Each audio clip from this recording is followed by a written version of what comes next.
एक पक्षाने डावलल्यानंतर म्हणजे आम्ही गेले 9 वर्षापासून भाजपचं एकनिष्ठतेने काम केलं आणि ऐन वेळेवर आमचं तिकीट कट करण्यात आलं.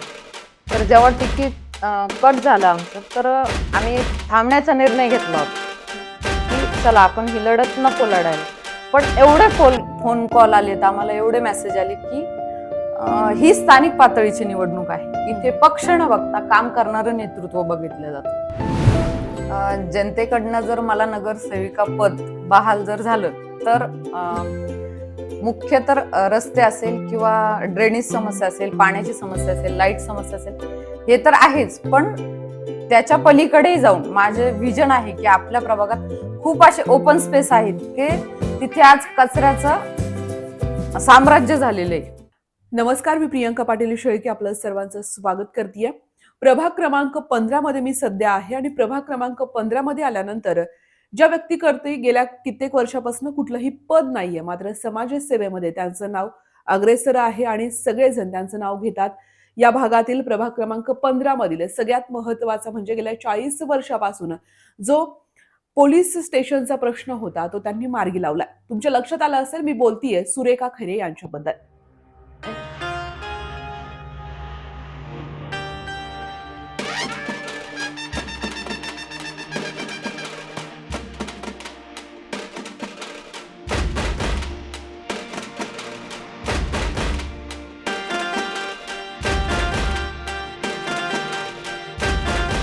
जे आता नगरसेविका पदासाठी उभ्या आहेत महाविकास आघाडी तुतारी या चिन्हाकडनं, त्यांच्यासोबतच आपल्याला चर्चा करायची आहे.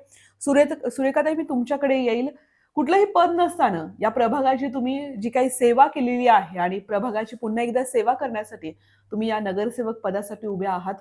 काय काय कामं झालीत पूर्वीची, त्याबद्दल एक काय सांगाल? प्रभागासंदर्भात म्हटलं तर खूप अशी कामं आहेत आपण केली. तर मुख्यतः त्यातले 40 वर्षापासून बंद पडलेली पोलीस चौकी जी आहे तर ती आपण चालू केली पाठपुरावा करून. आरोग्य केंद्राचा खूप मोठा विषय होता, ते आपण पाठपुरावा करून चालू केली. स्थानिक काही कामं असतील ते आपण स्वखर्चातून असेल किंवा निधीतून असेल ते कामं आपण केली.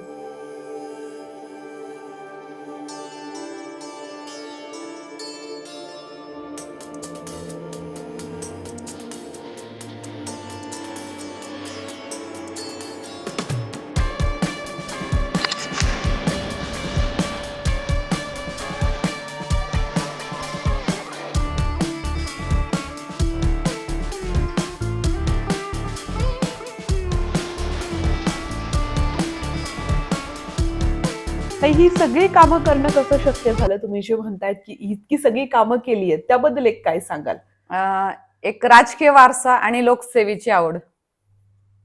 या ठिकाणी लोकांची सेवा करण्याची जी आवड आहे त्यातूनच ही कामं झालेली आहेत. सध्या प्रभाग बघत असाल तुम्ही, प्रभागात काय काय समस्या जाणवत आहेत? प्रचार करत असताना लोक काय सांगतात, काय अडीअडचणी आहेत त्यांच्या? अक्षरशः आम्ही ज्या परिसरात राहतो इथे आगरकर मळा म्हणून हा परिसर 1985 साली आमचे सासरे सूर्यकांत उर्फ ठकनशेठ खैरे यांनी आदर्श प्रभाग म्हणून हा केला होता. त्यानंतर त्यांनी राजकीय वारसा म्हणजे आमचा स्थगित झाला, थोडस आम्ही स्थगिती घेतली. तर त्यानंतर आगरकर माळ्यामध्ये महापौर होऊन गेले, उपमहापौर पण होऊन गेले आणि नगरसेवकही होऊन गेले खूप असे. पण तरी अशी दयनीय अवस्था आहे की मूलभूत गरजा नाहीत तिथे. ड्रेनेजचं पाणी त्यांच्या घरात आहे, रस्ते नाहीत, स्ट्रीट लाईटी बंद आहेत. म्हणजे बाकीचं विजन तर नाहीच आहे, पण महत्वाचे म्हणजे साधे रोजच्या गरजा सुद्धा तिथे पूर्ण होत नाहीत. मी अशोक पत्रू साळवे आदर्श मधून बोलत आहे. विशाल खैरे हे एक दिवस आमच्या चाळीमध्ये आले. त्यांनी आम्हाला विचारलं काय समस्या आहेत का तुमच्या. तर आम्ही आमच्या समस्या सांगितल्या. एक तर आमच्या चाळीमध्ये लाईट नव्हती, अजून समस्या आहे तर कचऱ्यावाले इथं येत नाहीत, साफसफाई होत नाही. तर विशाल भाऊने आमचं एक समस्या मिटवली, लाईटची समस्या मिटून टाकली. आता सगळ्या लाईटी बिटी एकदम ओके झाल्या. विशाल खैरे त्यांनी मी लाईटीची त्यांना समस्या सांगितली होती त्यांनी माझी लाईट बसवून दिली. त्यांनी त्यांच्या पर्सनल खर्चामधून त्यांनी मला जनता दरबारमधून मी त्यांना अर्ज दिला होता. त्यांनी बसवून दिली मला. धन्यवाद त्यांचे. खऱ्या अर्थानं जे लोकांचे मूलभूत प्रश्न आहेत ते प्रश्न सुटलेले नाहीयेत असं सुरेखाताईंचं म्हणणं आहे. सुरेखाताई, पद नसताना कामं झालेली आहेत असं तुम्ही विश्वासानं सांगतायत. लोकांमध्ये देखील तुमची तेवढीच लोकप्रियता असेल. मात्र जेव्हा नगरसेविका हे पद मिळेल तेव्हा काय व्हिजन घेऊन पुढची कामं करायची आहेत त्याबद्दल एक काय सांगाल?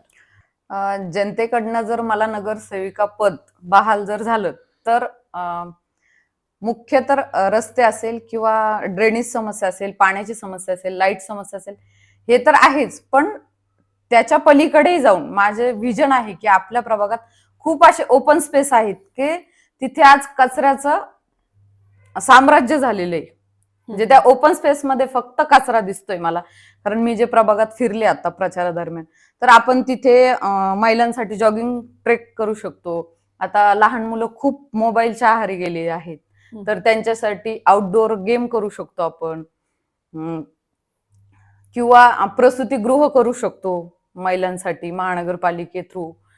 आणि आमच्या मुख्य म्हणजे रेल्वे स्टेशन परिसर आहे आमच्या इथे, तर त्या अनुषंगाने आपण बचत गटा थ्रू महिलांसाठी कॅन्टीनसाठी काहीतरी आपण उभारणी करू शकतो. सावित्रीबाई फुले अभ्यासिका आपण करू शकतो. डॉक्टर बाबासाहेब आंबेडकरांचे भवन करू शकतो आपण. असे खूप असे विजन आहेत माझ्या.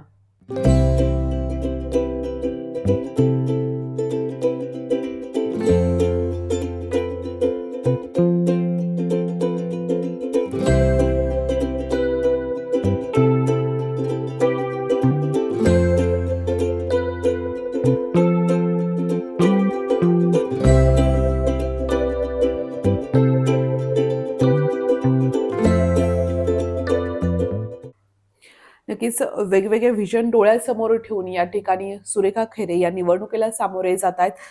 ताई, जो पक्षांतराचा मुद्दा झाला, जो तिकिटाचा मुद्दा झाला, त्या गोष्टीवर देखील एक नजर टाकायची आहे की कशा पद्धतीने जेव्हा तुम्ही आधी वेगळ्या पक्षात होतात आणि आता तिकीट घेऊन वेगळ्या पक्षात आहात, तर लोकांमध्ये काय चर्चा सुरू आहे? एक पक्षाने डावलल्यानंतर म्हणजे आम्ही गेले 9 वर्षापासून भाजपचं एकनिष्ठतेने काम केलं आम्ही, आणि ऐन वेळेवर आमचं तिकीट कट करण्यात आलं.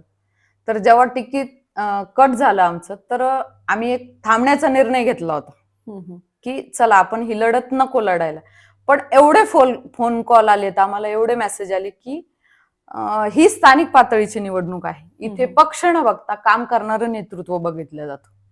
आणि आपण गेल्या 9 वर्षापासून जे आपण लोकांच्या संपर्कात आहेत किंवा छोट्या मोठ्या सगळ्या समस्या आपण सोडवत जात आहेत, त्या मुद्द्यावर आपण निवडणूक लढवत आहोत.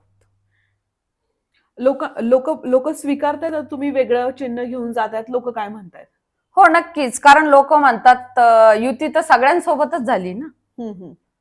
कुठे राष्ट्रवादी भाजपची युती आहे, कुठे सेना भाजपची युती आहे, किंवा आता पुण्यात आपण जर बघितलं तर अजित पवार शरद पवारची युती आहे. तर ही स्थानिक पातळीची निवडणूक आहे.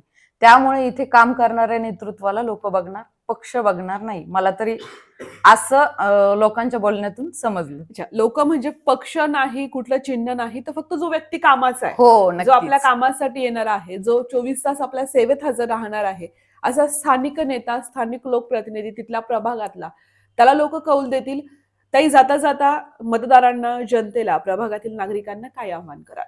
सर्व मतदार बंधू भगिनींना मी सांगू इच्छिते की आतापर्यंत तुमची सेवा करत आलोय, इथून पुढेही तुमच्या सेवेत 365 दिवस आम्ही उभे राहू. मी सुरेखा विशाल खैरे, माझा अनुक्रमांक आहे 3 क या प्रवर्गातून मी उमेदवारी करीत आहे. तरी तुमच्या आशीर्वाद रूपी मला तुमचे अनमोल मत द्या आणि तुमची सेवा करण्याची संधी द्या. माझं चिन्ह आहे तुतारी. पद नसताना आपल्या प्रभागाची सेवा करणाऱ्या सुरेखा खैरे यांना मतदार कसा कौल देत आहेत हे पाहणं फार महत्वाचं. मात्र या बातचीतीवरती मी तुर्तास इथेच थांबतेय. धन्यवाद.